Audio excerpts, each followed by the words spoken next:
El portal informativo de Fundación para la Promoción del Altruismo, institución de asistencia privada, presenta El lado humano del periodismo, un servicio de anunciación, comunicación altruista, compromiso y servicio. Hola, ¿qué tal? ¿Cómo están todos ustedes? Me da mucho gusto saludarles nuevamente en un espacio más de Anunciación TV con el ánimo de compartir con ustedes a los grandes líderes sociales de la República Mexicana. Ahora vamos a irnos a fondo con un tema de interés mundial. Es esto que se habla, que es como un secreto a voces del intento o esfuerzo o proceso que se ha seguido desde hace décadas para crear un gobierno mundial que rija toda la dinámica humana en el mundo, que se mueran los pobres, que queden muy pocos y todos ricos. Cosas de esas se hablan y pues cosas de esas nos hacen sufrir. Quien más sabe de esto en México es el arquitecto Federico Mugenburg. Él es director del Centro de Estudios Políticos y Sociales, CEPOS, y se ha dedicado ya varios años a la investigación de esto que suena en el ambiente, no solo en México, sino en todo el mundo. ¿Cómo estás, Federico? ¿Qué tal? Muy buenas tardes. Buenas tardes.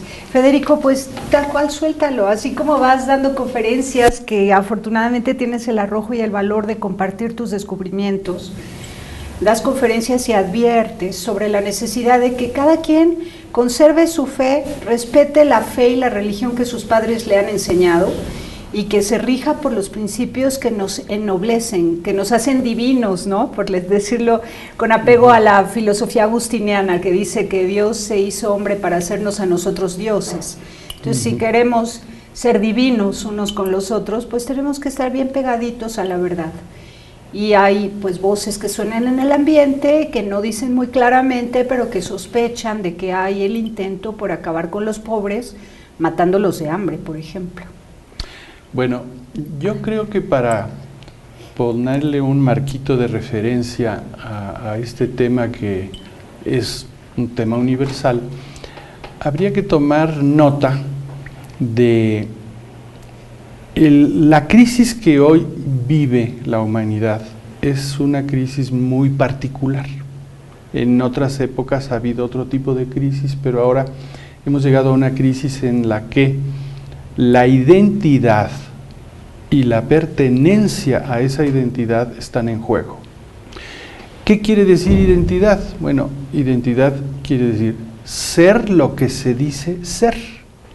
Y entonces, empecemos por las personas y las instituciones en las que las personas tienen origen. La más importante de ellas, la familia. Y después, en la interrelación de las familias, van surgiendo otro tipo de instituciones, como son la escuela y la empresa. Entonces, no me quiero extender mucho, sino simplemente señalar que hay una crisis de identidad porque no se quiere entender bien lo que es la persona. Y la palabra persona está estrechamente vinculada con dos conceptos claves: amor y libertad. Y si nosotros decimos Dios es amor, de ahí partimos para sacar todas las demás deducciones o derivaciones. Como fuimos creados a imagen y semejanza de Dios, nosotros, personas humanas, tenemos una dignidad que tiene ese origen por haber sido hechos a imagen y semejanza de Dios.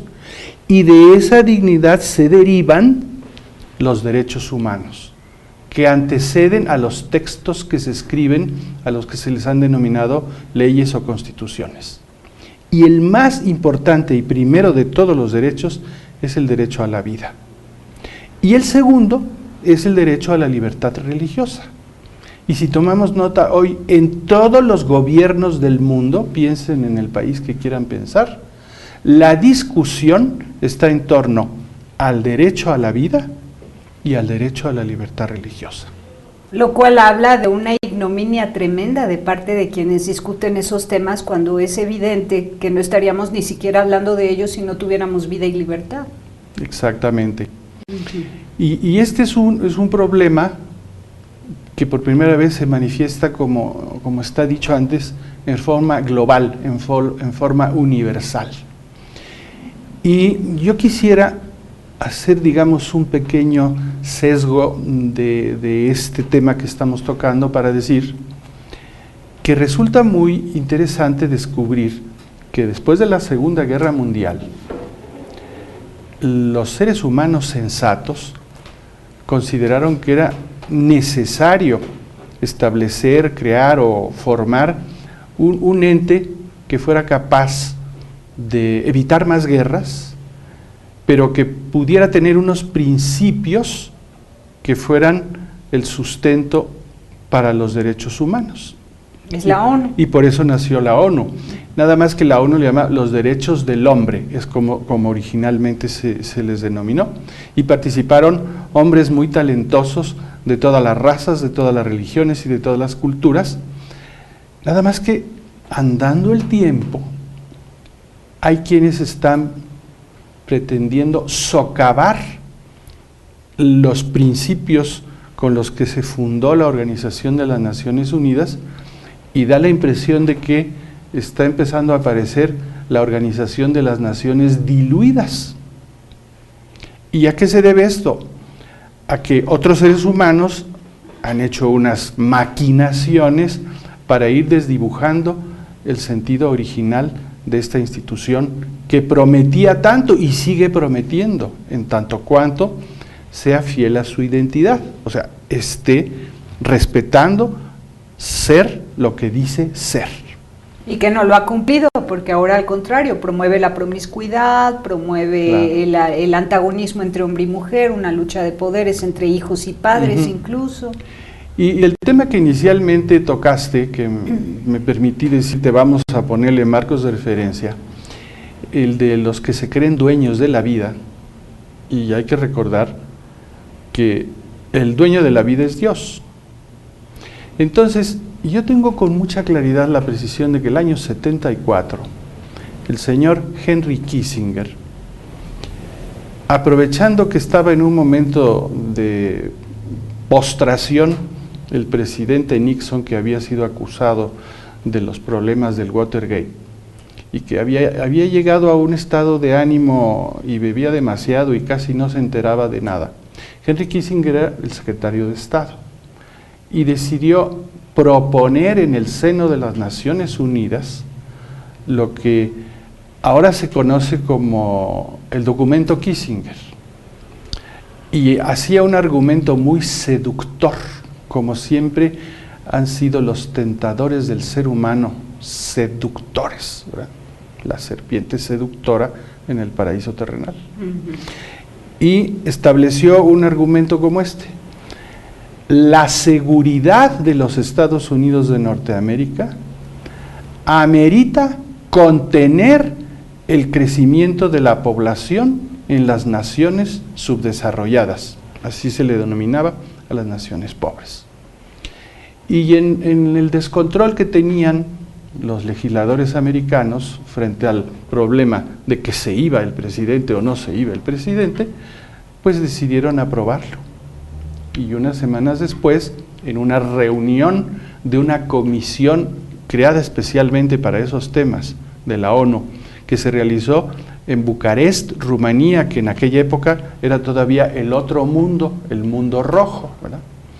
Ahí se aprobó que se establecieran 3 distintas etapas para aplicar el proyecto de Henry Kissinger. De reducir la natalidad, pues prácticamente a nivel mundial, porque en naciones desarrolladas muy pocas con respecto al resto. Claro. Y entonces la seducción de si tú apruebas esto aquí, te voy a dar recursos para esto otro. Y entonces establecieron que lo primero y más importante era hablar, se trata de un derecho. O sea, establecieron que esto... disfrazar de derecho. Lo que no es, pero eso ocurre porque se usa solamente una parte del binomio que es derecho y...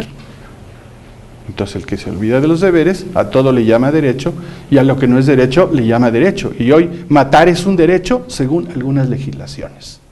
Bueno, entonces primero dijeron, hay que hablar de que esto es un derecho. Segundo, hay naciones en las que por motivos religiosos no van a querer aceptar este proyecto. Hay que minar esos principios religiosos. atacar de frente a las iglesias. Demoler, destruir, erosionar los principios religiosos, los principios de fe, no importaba de qué religión, para ellos eran ciertos países que tienen principios religiosos y se van a oponer a esto, hay que minarlo. Y tercero, hay que traer a nuestras universidades, así lo dijo Henry Kissinger, a las personas a las que vamos a convencer de esto y luego ellos van a regresar a sus países y van a operar las legislaciones que van a permitir el control de los nacimientos. Entonces, todo este paquete podemos identificarlo como una autoridad moral tan importante en una institución tan importante como es la Iglesia Católica. Juan Pablo II identificó el problema como cultura de la muerte, que es un abanico que va desde tratar de corromper las fuentes de la vida como primera fase, impedir que esas fuentes funcionen como la naturaleza les dice que deben funcionar, impedir si se hizo ya la concepción de un nuevo ser que éste nazca, si nació, ver cómo lo evitamos, y luego el abanico llega a eliminar antes de la muerte natural a los que no se quieren morir. Entonces es matar antes de nacer y matar antes de morir. Esta es la cultura de la muerte. Pero al mismo tiempo ser hasta que mueran de hambre los que están vivos. Claro, los mecanismos muy amplios, porque de lo que se trata es de ser como Dios. Yo doy la vida, yo quito la vida. O sea, es la soberbia de algunos seres humanos que hoy, pues yo desafortunadamente tengo que señalar el caso de un señor que así lo ha hecho, así lo ha dicho, y que si uno pica en los sistemas de comunicación para ver quién es y su biografía, él orgullosamente presenta en el segundo renglón, después de decir en qué fecha nació y en dónde nació, soy ateo. Henry Kissinger. Vamos a un corte y seguimos platicando. Volvemos.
Continuamos en Anunciación TV y entendiendo por qué pasa lo que pasa en el mundo.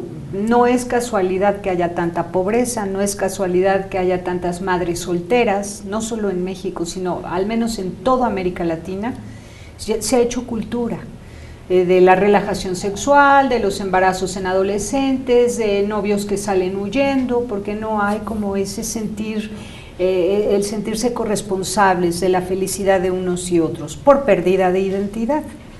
Pero hay aprecio y adoración por las cosas materiales, pese a la pobreza y el hambre. Sí, pero yo diría, hay un dicho anónimo de la Edad Media que fue una época esplendorosa, donde la gente era pobre pero era feliz. Pobre pero honrado se decía mucho, ¿no? Sí. Entonces decía, hay que distinguir sin separar para unir sin confundir.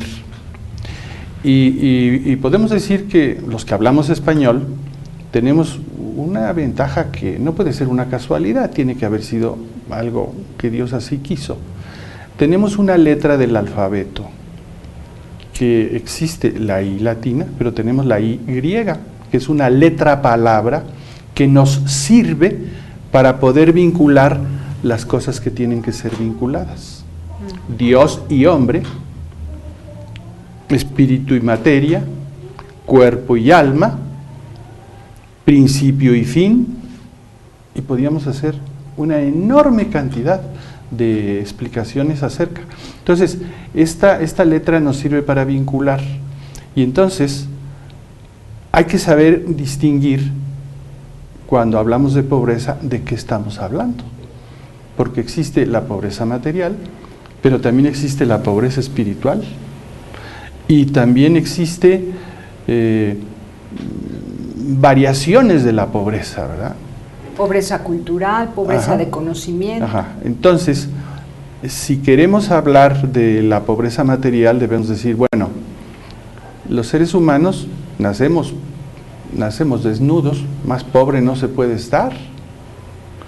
Sin embargo, como nacemos en un ambiente de familia, se aplica lo que en la doctrina se llama el principio de subsidiariedad. O sea, mientras este chiquito no pueda él hacer por sí solo las cosas, hay que ayudarle hay que hacérselas o ayudarle a que las haga, pero a medida que crece, se desarrolla, llega a su plenitud, empieza a ser libre, pero eso no quiere decir que haga lo que se le pegue la gana. Ni que deje de ser un ser necesitado, porque el más indigente de todos los habitantes de la Tierra, incluyendo a todos los animales, el ser humano es el más dependiente toda la vida. Exacto, entonces ser libre implica también ser responsable, porque la libertad se nos da para responder por ella, por eso es el binomio libertad, responsabilidad, y luego también está el binomio solidaridad, subsidiariedad, y está el binomio bien común y justicia. O sea, es otra vez un esquema de binomios que hay que saber utilizar para poder entender. Nadie puede vivir solo, nadie nace en el aire. Hay teorías, por ejemplo, Rousseau, que era un hombre muy inteligente, aquí entre paréntesis, yo no conozco todavía uno que haya reconocido que es tonto o que es idiota. Todos somos inteligentes, muy inteligentes. Bueno, Rousseau fue muy inteligente y escribió una novelita en la que explicaba él que el hombre cuando vivía en la isla, solo, era bueno, y que cuando ya entró a vivir en sociedad con instituciones, pues ellas lo hicieron malo, y entonces para volver a hacer que el hombre sea bueno, hay que destruir las instituciones, y entonces el hombre volverá a ser bueno. Y esto pues es una fantasía, es una mentira. Otros después dijeron que el hombre era malo, Hobbes, y entonces hicieron otra mentira: el hombre es lobo del hombre, entonces hay que quitarle su libertad para que no le haga daño al otro. Y la realidad no es que el hombre sea intrínsecamente bueno o intrínsecamente malo, el hombre es intrínsecamente libre. Y en proceso de formación. Exacto, en proceso todo el de desarrollo. Y entonces es maravilloso para quienes tenemos fe saber que aunque esta vida material y terrena termina un día con la muerte, en realidad ahí se inicia el principio de la nueva vida, que es la vida eterna. Entonces, por eso ya vamos a ir tocando y adentrándonos a la solución a todas las dudas, las interrogantes, las preguntas, las necesidades, tiene mucho que ver con la fe. Hoy los católicos estamos en un año de la fe, que nos permite entonces hacer que la razón en su expresión más alta se ponga al servicio de la fe, y lo que resulta muy interesante y muy curioso es que cuando la razón, la verdadera razón, crece, la fe crece. Y entonces es un proceso que terminará solamente cuando ya no vayamos a necesitar la fe, que es cuando resucitemos. Ni la fe ni la esperanza van a ser necesarias, solo va a ser la caridad o el amor. Y entonces regresaremos al origen, que es el amor. Entonces, lo que vivimos en este mundo, pues es consecuencia de haber perdido algo que originalmente existía. Existía el paraíso terrenal donde Adán y Eva vivían en estado de gracia y de justicia. Al haberse perdido eso, se tienen consecuencias. Y por catecismo sabemos, los creyentes católicos, que las consecuencias son la ignorancia, la debilidad, la enfermedad y la muerte. Y entonces nos pasamos la vida tratando de resolver, y eso debemos hacer, los niveles de ignorancia, las enfermedades, las situaciones de debilidad, y la que no podemos resolver es la de la muerte, porque esa, queramos o no, como se ha dicho, el pago de los impuestos y la muerte a nadie se le perdonan.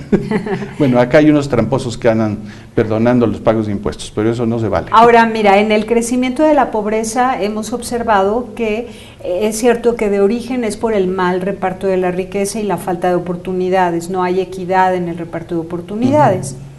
Pero por otro lado, en la medida en la que pierden su fe los pobres, materialmente hablando, en la medida en que se desmoralizan, ningunean sus valores, las convicciones religiosas, sociales, culturales que les mantenían pues en estabilidad, en la medida que violentan esa parte de sí, que es lo más valioso, ¡pum!, la pobreza entre ellos crece. Entonces, hay pobreza por injusticia, pero luego la pobreza aumenta por la pérdida de identidad de la que tú hablas. ¿Cuáles han sido las formas en las que han logrado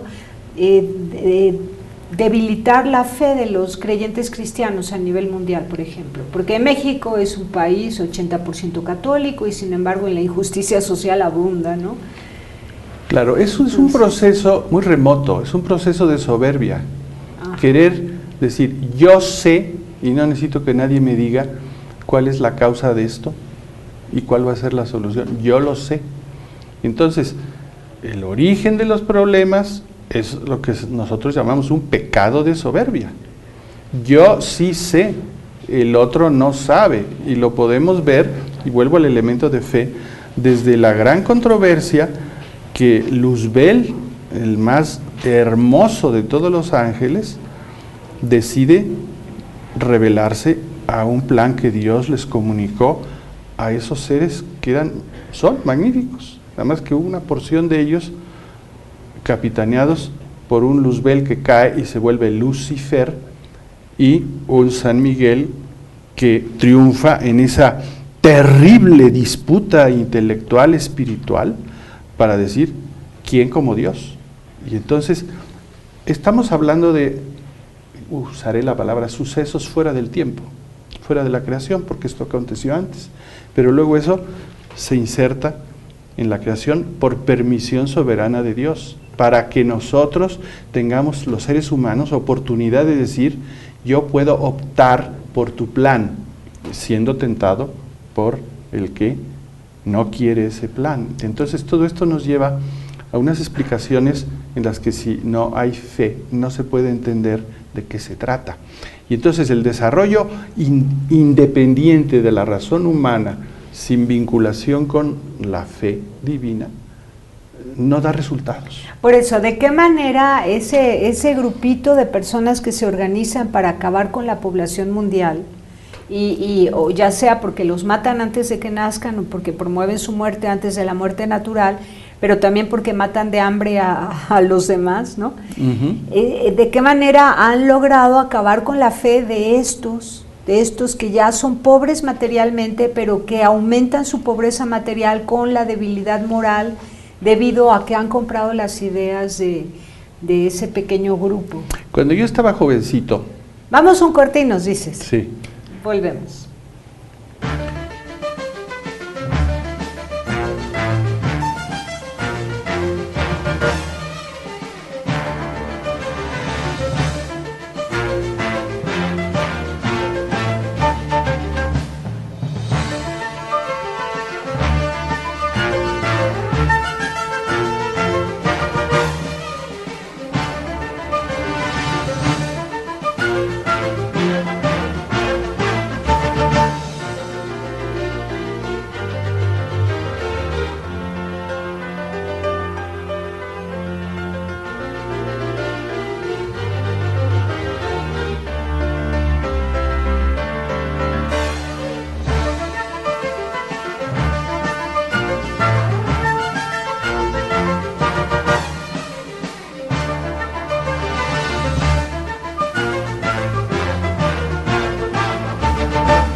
Continuamos y vamos con las advertencias mayores. ¿Cómo es que se las ingenian algunos grupos de poder para derribar la fe de los creyentes? Voy a poner Me interesa el caso de México porque pues la mayoría es cristiana y pues veo que hay mucha debilidad en ese terreno. Sí, pero voy a poner un ejemplo que es muy claro y que comentaba yo que de joven me impactó mucho.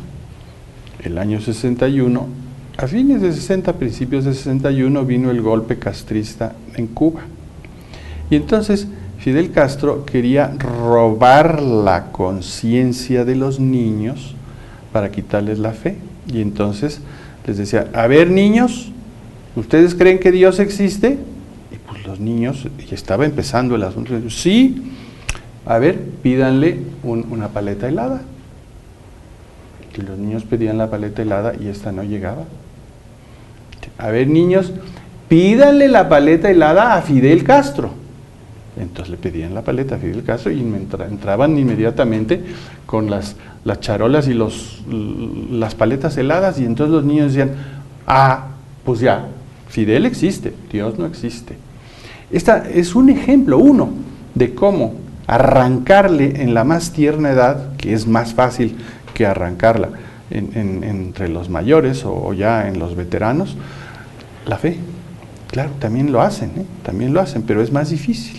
Porque arraigó en el tiempo y sobre todo si cultivó su fe, pues entonces la acrecentó y es más difícil que se la quiten. Entonces, ir y decir este tipo de tonterías es lo que hace que los pobres niños pierdan la fe.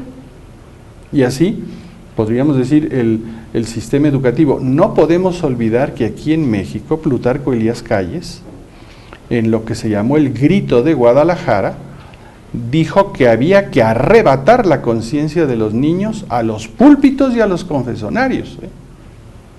Y yo todavía tengo amistad con un hombre que ya tiene 101 años de vida, está en un asilo en Cuernavaca, que era el líder de la Unión Nacional de Estudiantes Católicos, que le contestó el discurso en Guadalajara a Calles y lo encarcelaron. Y voy a decir su nombre, Armando Chávez Camacho, un hombre que Dios lo mantiene vivo a esa edad, ya a veces ya no conoce a los que lo van a ver, porque está logrando, yo creo, muchas cosas a favor de sus hijos, de sus nietos, sus bisnietos, sus familiares y sus amigos, con el sufrimiento de una vida que se agota, se acaba, se apaga, y que él dice, ya recógeme, Señor. Espérate, sigue expiando por otros, porque por él yo creo que expió, además fue un hombre íntegro y congruente toda su vida.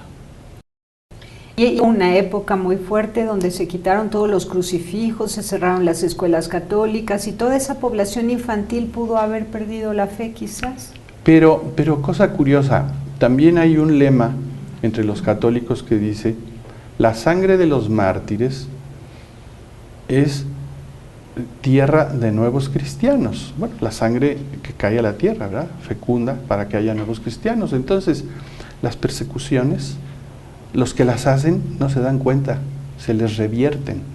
Hoy las persecuciones terribles que hay en los países donde predominan grupos musulmanes radicales, que están sistemáticamente matados, han matado 100,000 cristianos en el año pasado. Y no sabemos de lo que está pasando en China porque eso no se puede. Pero todas esas persecuciones van a hacer florecer cristianos que los que lo hacen nos están haciendo un favor. Entonces, la esperanza cristiana es siempre otra virtud de fe que nos alienta a decir, a pesar de que parece que las cosas están mal y que no hay salida y que no se encuentra, lo hay. Y tranquilos. Bueno, pero sí vemos que algunos líderes que hoy gobiernan aspectos importantes de la vida nacional mexicana, a lo mejor estuvieron del lado de los que realmente no querían nada con Dios, ¿no? Sí, por eso leyes en favor del aborto, leyes en favor del laicismo, pero que ha caído en la laicidad, ¿no? Pero es que se dan estas paradojas. Los que antes, hace años, persiguieron, pues tienen herederos intelectuales, y hay unos que ya se dieron cuenta que eso de nada sirve, y que entonces hay que ponderar, y que hay que tolerar, y entonces dicen, bueno, podemos pensar que este tema de la libertad religiosa sea el adecuado, que cada quien practique la religión que quiera. El edicto de Milán, del que se van a cumplir 17 siglos ahora en junio, es muy importante, pero está distorsionado. Hay gente que cree que el edicto de Milán fue imponer la religión cristiana a todos los ciudadanos del Imperio Romano. No, el edicto de Milán simplemente dijo, no se va a perseguir más a los cristianos y se les va a respetar como a los demás, y los bienes que se les robaron se les van a devolver. Entre Constantino, que era el emperador del Imperio Romano de Occidente, y Tiziano, que era el del Imperio Romano de Oriente, firmaron juntos el edicto de Milán, y entonces ahora necesitamos nosotros que se aplique otra vez el esquema del edicto de Milán. Nomás que ha habido trampas, chapuzas, y ahora el texto no salió como se pretendía, salió con otras letras, porque hay quien se opone a eso por otros intereses más egoístas. Ahora, todo el esoterismo que ha ido inundando a México. El uso de energía, las haditas, los angelitos, las velas del poder, de la abundancia, muchas cosas que la madre tierra, la partícula de Dios, cosas raras de las que se están hablando, son también a propósito para debilitar la fe. Sí, están configuradas en un paquete que algunos ya han identificado como la nueva era, la New Age, que no es una religión, sino que es una pretender sustituir las religiones. Entonces, se pone a ver, ¿quién empuja todas estas teorías? Bueno, hay que ir a ver quiénes son los patrocinadores y quiénes son los que, más que con el empuje monetario y de impresión de libros y de cosas, publicitario. Por ejemplo, los libros más vendidos son los de Paulo Coelho, y uno va a las librerías o va uno en el aeropuerto y ve la cantidad de libros de este señor que se venden, y es esto de la nueva era. Y luego hay eclesiásticos que han desertado de su fe y claro, la quieren sustituir con otra cosa, y ahí viene lo de Leonardo Boff con lo de la madre tierra. Hay que entender la tierra, y quieren sacar en la ONU la Declaración Universal de los Derechos de la Madre Tierra. Estamos regresando al tema original que veíamos. La tierra, los animales, las plantas, los minerales, no tienen derechos. Los seres humanos tenemos derechos, pero también tenemos deberes. Debemos de respetar las leyes que Dios puso en la naturaleza, y entonces no abusar, no destruir, pero de ahí a plantear que la madre tierra es un ser que quiere, que ama y que exige, bueno, eso solo se le puede ocurrir a Boff. Y quiero dar a entender otra cosa muy importante. Entre Mikhail Gorbachev, que también en su biografía dice ateo, y Leonardo Boff, que es panteísta, han inventado la Carta de la Tierra, que se venera en un arca de la esperanza en la sede de la ONU, y lo dijo así explícitamente Gorbachev, para sustituir los 10 mandamientos, que son algo común de todos los seres humanos, los 10 mandamientos de la ley de Dios, así se llama, ¿verdad? Entonces, eso a la basura hay que tirarlo porque eso aliena a la gente. Entonces, aquí está la Carta de la Tierra. Bueno, entonces otra vez los soberbios que dicen yo soy el dueño de esto, yo soy el que represento a la tierra, yo soy el que represento a Dios. Es en el fondo es esa gran paradoja. El sentido común nos dice que debemos distinguir bien lo que es el bien de lo que es el mal, y no se trata de una lucha de opuestos en un esquema dialéctico hegeliano. No, se trata de decir, señores, al pan pan y al vino vino, como dicen los viejos dichos que no tienen y autor. Al César lo que es del César y a Dios lo que es de Dios. Claro. Bueno, ¿y con qué terminas? 3 minutos. 3 minutos. Pues termino, si tuviera tiempo, recitaba el credo. Ajá, qué lindo. Pero sí. No da tiempo porque pues las cosas tienen sus limitaciones. Entonces, yo termino diciendo, reforcemos nuestra fe, nuestra esperanza y nuestra caridad. Y con eso se está dando todo. ¿Ves? Me tardé menos de 3 minutos. Federico, te agradezco muchísimo y felicidades. Sé que vas por todo el país dando conferencias, advirtiendo a la población sobre la necesidad de tener identidad con Dios y con el prójimo y volver a poner en orden gracias esta a ti, nación. Pero yo no doy más que lo que he recibido. Estoy segura que sí. Muchísimas gracias. Gracias por haber estado aquí. Pásela bien haciendo el bien. Hasta la próxima. Sí hay soluciones. Aquí, en el portal informativo de Fundación para la Promoción del Altruismo, Institución de Asistencia Privada. El lado humano del periodismo. Un servicio de anunciación, comunicación altruista. Participa en Facebook. En todo México somos hermanos. Y síguenos en Twitter, @todomexico somos.